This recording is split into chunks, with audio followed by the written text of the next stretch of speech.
Waningambi Chapa chapindi wanakona Yotala Padombo izimwelo Wakenda kuna loka Ukanondi merura Kati yembeza ndopfeka inindo kumbira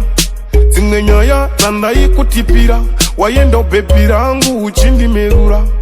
Kana zirimba nje zinokufurira Pauchaita so pauchazopupura Dine sipesi randa kakusetera Anzazi yako wangu ndoya ndicharo Wakanira mbisane lokatia Ukati ninduruwe msombotia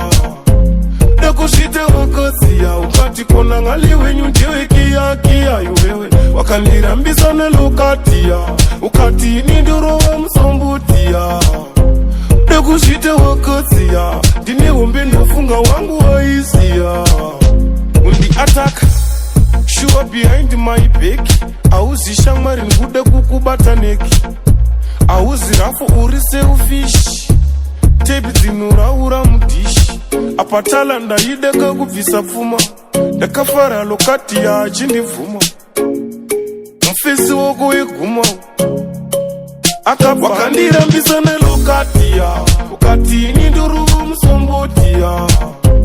Nekushite wakozia Ukati kona ngaliwe nyundiwe kia kia yuwewe Wakandira mbisane lokatia Ukati ninduruwe msombotia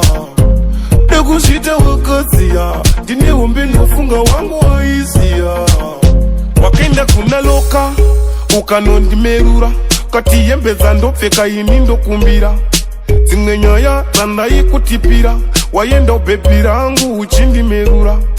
Kana zirimba nje zinokufurira Pauchaita so pauchazopupura Dine sipesi randa kakusetera Anzazi yako wangu ndoya ndicharo Wakanira mbisane lokatia Ukati ninduruwa msombotia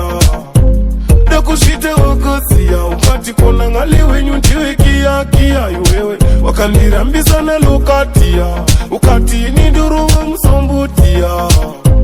Nekushite wakozia Dine umbe nofunga wangu waizia Wakandira mbisane lokatia Kati ninduruwa msombotia Nekushite wakozia Ukati kona ngaliwe nyundiwe kia kia yuwewe Wakandira mbisane lokatia Ukati ninduruwa msombotia Nekushite wakozia Dine umbe nofunga wangu waizia